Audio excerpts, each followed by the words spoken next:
नमस्कार, देवभूमि एक्सप्रेस में आपका स्वागत है। मैं हूं आपके साथ दीपक भदौरिया। उत्तराखंड की 100% आबादी को कोरोना वैक्सीन की पहली डोज लगने पर प्रधानमंत्री नरेंद्र मोदी ने बधाई दी है। पीएम मोदी ने ट्वीट में लिखा है कि देवभूमि के लोगों को बहुत बहुत बधाई। कोविड के खिलाफ देश की लड़ाई में उत्तराखंड की यह उपलब्धि अत्यंत महत्वपूर्ण है। प्रधानमंत्री ने लिखा है कि मुझे विश्वास है कि वैश्विक महामारी से लड़ने में हमारा वैक्सीनेशन अभियान सबसे अधिक प्रभावी साबित होने वाला है और इसमें जन जन की भागीदारी अहम है। उत्तराखंड में निर्धारित लक्ष्य के सापेक्ष सभी को कोविड वैक्सीन की पहली डोज लगने का ऐलान मुख्यमंत्री पुष्कर सिंह धामी ने किया था और इसके साथ ही उन्होंने लोगों से निर्धारित समय पर वैक्सीन की दूसरी डोज लगवाने की अपील भी की। मुख्यमंत्री पुष्कर सिंह धामी ने कहा है कि उन्होंने दिसंबर माह तक सभी को वैक्सीन देने का लक्ष्य रखा था, लेकिन हमने यह लक्ष्य 3 माह पहले ही हासिल कर दिया है। प्रदेश में 74 लाख लोगों को कोरोना की पहली डोज लग गई है। 34,68,000 लोगों को वैक्सीन की दूसरी डोज लगी है और उत्तराखंड में 16 जनवरी से टीकाकरण अभियान चल रहा है। सबसे पहले हेल्थ वर्कर्स का टीकाकरण किया गया था और कोविड वैक्सीनेशन को लेकर सरकार ने सभी गांव के ग्राम प्रधान, वार्ड मेंबर और सभी को टीकाकरण होने का प्रमाण पत्र दिया है। राज्य में दूसरी डोज गर्भवती महिलाओं, दिव्यांग और मानसिक रोग से ग्रसित एवं अन्य लाभार्थियों को टीकाकरण चलता रहेगा।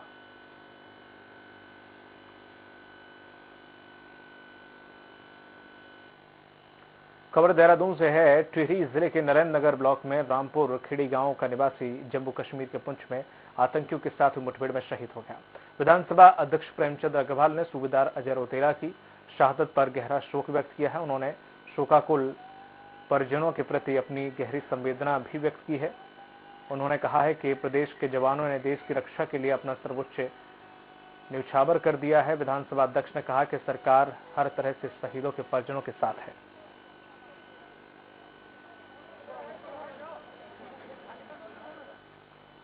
उधम सिंह नगर जिले के पंतनगर औद्योगिक क्षेत्र अब पूर्व मुख्यमंत्री स्वर्गीय नारायण दत्त तिवारी के नाम से जाना जाएगा।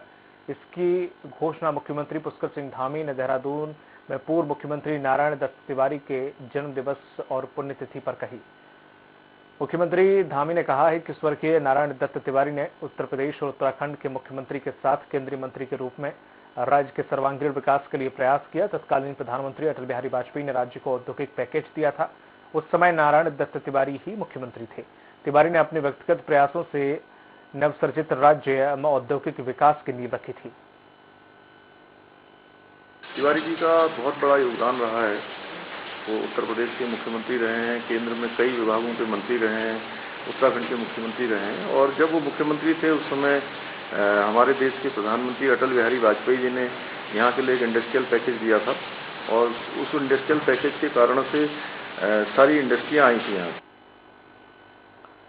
पिथौरागढ़ में जिलाधिकारी आशीष चौहान ने विधायक और अधिकारियों की बैठक ली। बैठक में शहीद सम्मान यात्रा के आयोजन के लिए सभी तैयारियों को लेकर चर्चा की और आयोजन स्थल पर मंच, पंडाल निर्माण के साथ ही पेयजल व्यवस्था, शौचालय निर्माण का कार्य आदि की भी व्यवस्था सुनिश्चित करने के निर्देश दिए। बता दें कि आगामी 24 अक्टूबर को मूनाकोट के झोलखेत मैदान में शहीद सम्मान यात्रा का शुभारंभ किया जाएगा और इस अवसर पर केंद्रीय रक्षा मंत्री राजनाथ सिंह ने विकास खंड मूनाकोट और विड के नवासी शहीदों के परिजनों को सम्मान करने के साथ ही शहीद यात्रा का शुभारंभ किया जाएगा। शहीदों के आंगन से जो उनकी पवित्र मिट्टी को कलेक्ट करने का प्रोग्राम है वो आरंभ हो रहा है और 24 तारीख को माननीय रक्षा मंत्री राजनाथ सिंह जी का यहाँ पे दौरा है और इस दिन एक भव्य कार्यक्रम से मूनाकोट के झोलखेत नामक स्थान से आरंभ किया जाना है। तो इसके संबंध में हमारी तैयारियां बेहतर तरीके से हो रही है। चमोली जिले के सैन्य बाहुल्य सवाड़ गांव से 21 अक्टूबर को सीएम पुष्कर सिंह धामी शहीद सम्मान यात्रा का शुभारंभ करेंगे। सैनिक कल्याण मंत्री ने शहीद सम्मान यात्रा की तैयारियों का जायजा लिया। उन्होंने पंचायत भवन सवाड़ में कार्यकर्ताओं और अधिकारियों के साथ बैठक की और उन्होंने बैठक के दौरान सभी को यात्रा की तैयारियों को जल्द पूरा करने के निर्देश दिए।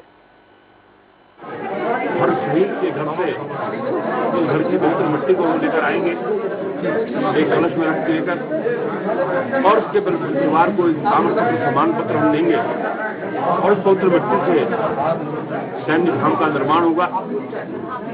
उसकी शुरुआत गढ़वाल में आज 21 तारीख को माननीय मुख्यमंत्री जी सवाल से करने जा रहे हैं।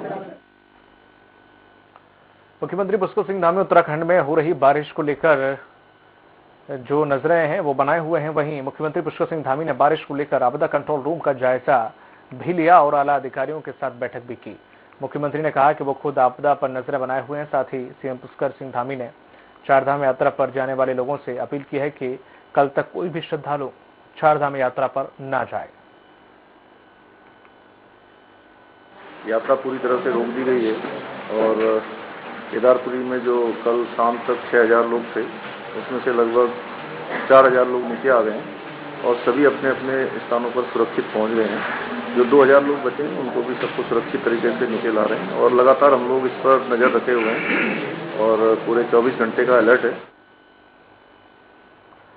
पौड़ी में बारिश का कहर लगातार जारी है। लैंसडाउन तहसील के समखाल में मलबा आने से 5 लोग मलबे के नीचे दब गए। घटना की सूचना मिलते ही मौके पर बचाव कार्य शुरू कर दिया गया और मलबे में दबे लोगों को बाहर निकाला गया। मलबे में घायल 2 लोगों को अस्पताल ले जाया गया जबकि 3 अन्य महिला मजदूरों की मौके पर ही मौत हो गई। घटना भी हुआ है लैंसडाउन क्षेत्र में समखाल जो नामक जगह है वहाँ पर एक निर्माण कार्य चल रहा था। उसके अंदर 5 मजदूर अपना टेंट लगाकर वहाँ पर रुके हुए थे। उसमें से 3 महिलाओं का मृत्यु हो गया और 2 जो घायल हो गए थे उनको मलबे से निकाल लिया गया है और उनको फिर आगे अस्पताल के लिए मूव कर लिया। जसपुर में बारिश एक बार फिर से किसानों पर आफत बनकर टूट पड़ी है। किसानों की खड़ी धान की फसल बारिश की भेंट चढ़ गई है। लगातार हो रही बारिश ने किसान परेशान हैं। किसानों की उम्मीद अब सरकार पर से लगी हुई है। उन्होंने सरकार से मुआवजे की मांग की। ये बेमौसमी इस समय पड़ रही है। किसान का 50% धान जो अभी खेतों में पड़ा है वो इस मौसम से, इस बरसात से आधा मतलब गल चुका है और आधी फसल खराब हो चुकी है। हम सरकार से यही मांग करते हैं कि किसानों को उचित मुआवजा दिया जाए। पूरी तरह बर्बाद हो गई है। लाखों रुपए का नुकसान है किसानों का तो किसान ही पट होगा। इस टाइम तो सारी फसल बर्बाद है। सुधारगंज में बारिश होने से किसानों की धान की जो फसल थी खराब हो गई है, जिसके कारण किसानों में खरीदी केंद्र के खिलाफ नाराजगी देखी जा रही है। किसानों का आरोप है कि अगर समय पर खरीदी केंद्र ने धान खरीद ली होती तो बारिश से खराब नहीं होता। बता दें कि बारिश से किसानों की हजारों क्विंटल धान खराब हो गई है, जिसका जिम्मेदार खरीदी केंद्र को ठहराया गया। अब जो ये कहते थे कि फसल बीमा योजना है, अब देखेंगे ना कि वो फसल बीमा योजना हमें कितनी मिलती है। कुछ नहीं है जी, किसान बर्बाद होने के कगार पे है। किसान का कोई सुध लेने वाला नहीं है। अब बताइए ये धान का क्या होगा? जो ऐसे पड़ा है ये खराब हो गया समझ लीजिए। ये जम जाएगा, उग जाएगा। हर तरीके से देख के हमें रोना आता है। देखते हैं हम जब चारों तरफ धान ही धान पड़ा हुआ है। पिथौरागढ़ जिले में मौसम विभाग की चेतावनी के बाद तेज बारिश ने लोगों को परेशान कर दिया है। तो वहीं हिमालय क्षेत्र में बर्फबारी होने से निचले इलाके में ठंड ने अपना असर दिखाना शुरू कर दिया है। अब लोग एक तरफ ठंड और दूसरी तरफ बारिश से परेशान हैं। डिजास्टर को लेकर जो रेड अलर्ट जारी हुआ है भारी बारिश का, उसके संबंध में हमारी जो तैयारियां हैं उनको हम लोगों ने कल रात ही अपने कंट्रोल रूम एसडीएम के कंट्रोल रूम को एक्टिवेट कर दिया था। और फर्दर फिर आज जो इंस्ट्रक्शन मिले उसके क्रम में लाइन डिपार्टमेंट्स के साथ में मीटिंग की गई है। SDRF और ITBP, SSB, आर्मी से भी कोऑर्डिनेट करते हुए अलर्ट कर दिया गया। वक्त फिलहाल छोटे से ब्रेक कर चल दूंगे हासिल।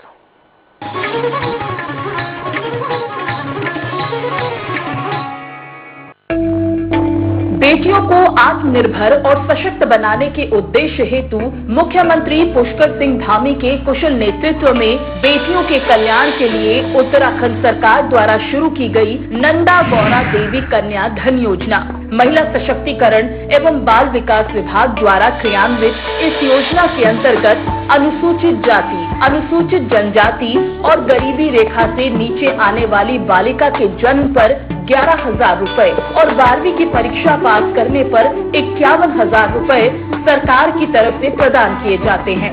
साथ ही साथ साल 2015-16 में 11,300 बालिकाएं और 2016-17 में 21,916 बालिकाएं तत्कालीन गौरा देवी कन्या धन योजना के लाभ से वंचित रह गई थी। लेकिन अब उत्तराखंड सरकार की तरफ से मौजूदा नंदा गौरा देवी कन्या धन योजना के अंतर्गत उन सभी 33,216 बालिकाओं को कन्या धन योजना का आर्थिक लाभ दिया जाएगा। इसके लिए राज्य सरकार ने 50 करोड़ रुपए की धनराशि स्वीकृत की है।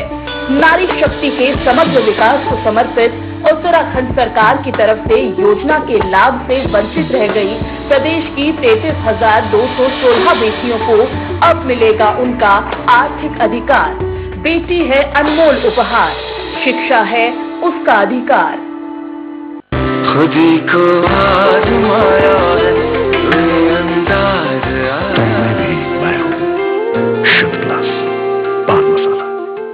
रूप मंत्रा आयुर्वेदिक फेस वॉश। इसमें है क्यूकम्बर के प्योर एक्सट्रैक्ट जो नेचुरली चेहरे को मॉइस्चराइज रखे। ये कोई कॉस्मेटिक नहीं, आयुर्वेदिक औषधि है।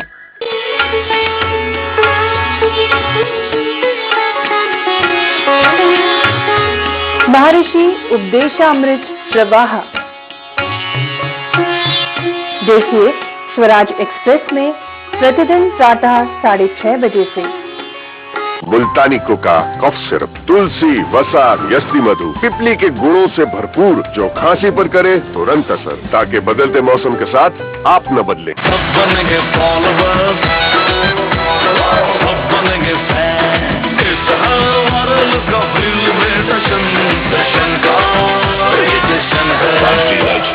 दर्शन का जश्न।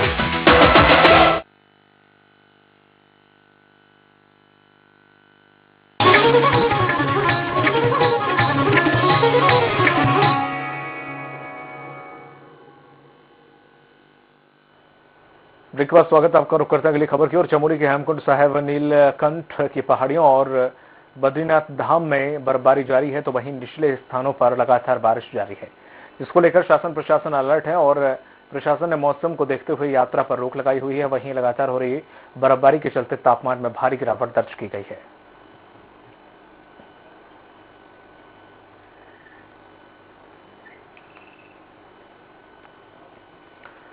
वहीं जसपुर के ठाकुरद्वार मार्ग पर सड़क हादसे में 3 युवकों की मौत का मामला सामने आया है, जिसमें एक युवक जसपुर विधायक आदेश चौहान का भतीजा बताया गया है। तीनों युवक कार से जा रहे थे और ओवरटेक के प्रयास में ट्रक अनियंत्रित होकर कार पर पलट गया।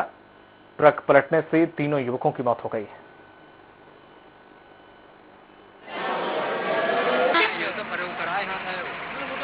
एक जसपुर का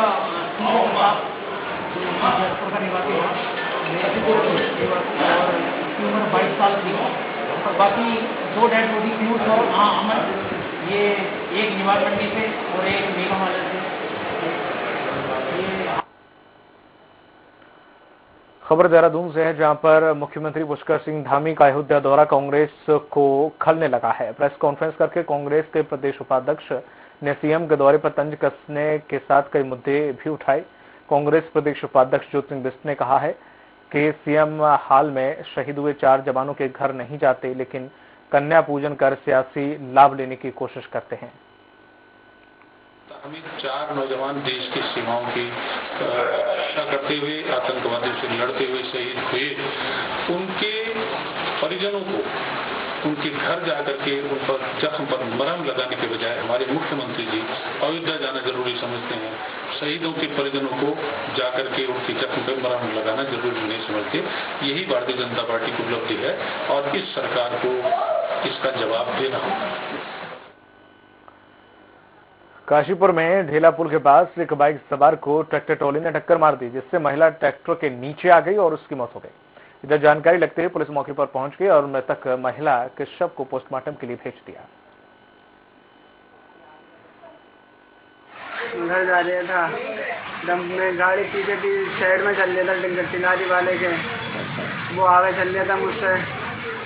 जैसे ही मैंने ब्रेक लगाए ना, रास्ता तंग था, और जैसे मैंने ब्रेक लगाया तो मेरी माँ गिर गई सड़क पे, वो मेरी बैग भी गिर गई नीचे, वो मेरी माँ पैर के नीचे आ गई।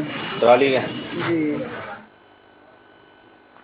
हरिद्वार पहुंचे आपके सीएम प्रत्याशी कर्नल अजय कोठियाल ने महामंडलेश्वर ललितानंद गिरी जी और संत समाज से मुलाकात की। इस दौरान महामंडलेश्वर ललितानंद गिरी जी ने आप पार्टी के उत्तराखंड को आध्यात्मिक राजधानी बनाने की घोषणा का समर्थन करते हुए स्वागत किया। उन्होंने कहा कि हम सभी देवी देवताओं से आशीर्वाद मांगते हैं कि आप पार्टी उत्तराखंड को आध्यात्मिक राजधानी बनाने का जो सपना देख रहे हैं वो जल्द से जल्द साकार हो।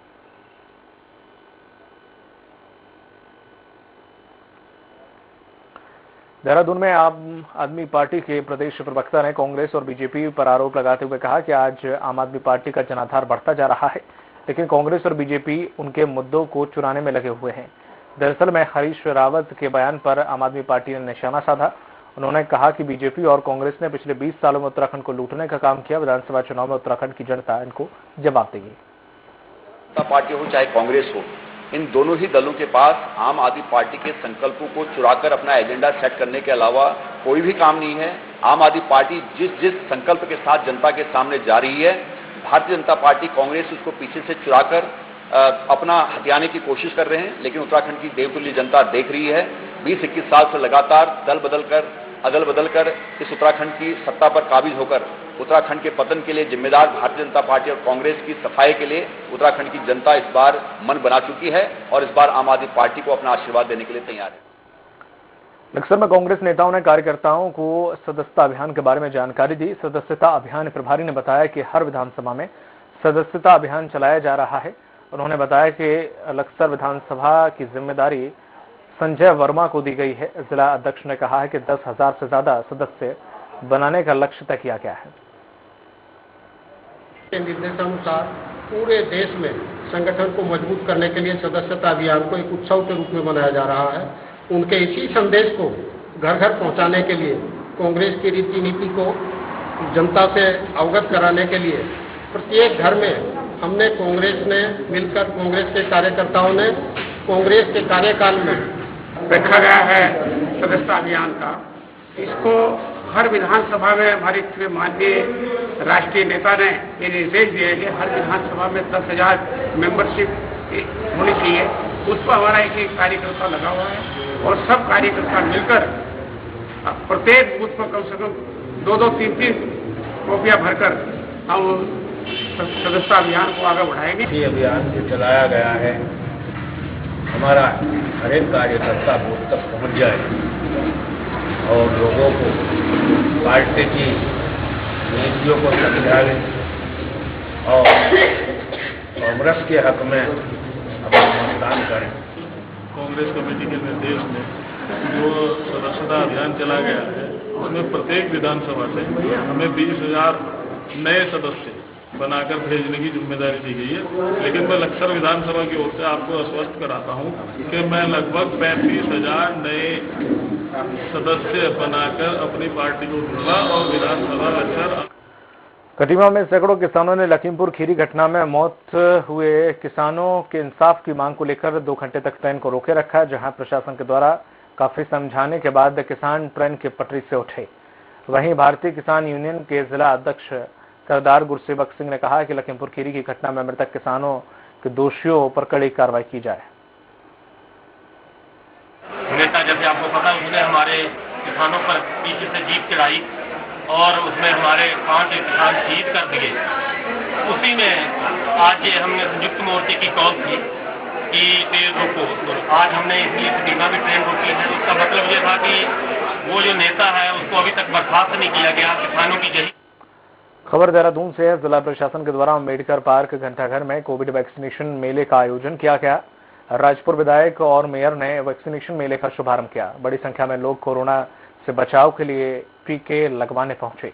जिलाधिकारी ने 100% कोरोना वैक्सीनेशन के लिए वैक्सीनेशन कैंप का आयोजन किया। उन्होंने सभी लोगों से वैक्सीन लगाने की अपील की। देखिए, अभी त्योहारों का सीजन शुरू हो गया है और इस पीरियड के दौरान जो है काफ़ी लोग बाहर भी निकलते हैं और पर्सन टू पर्सन कांटेक्ट होने की भी संभावना ज़्यादा है। हालांकि हमारा डिस्ट्रिक्ट का जो vaccination first dose percentage 100% already हो चुका है, लेकिन सेकंड वैक्सीनेशन परसेंटेज हमारा जो है सिर्फ 50% है। तो इसी को आगे ले जाने हेतु और उसको 100% करने हेतु हमने ये वैक्सीनेशन कैंप्स लगाए हैं।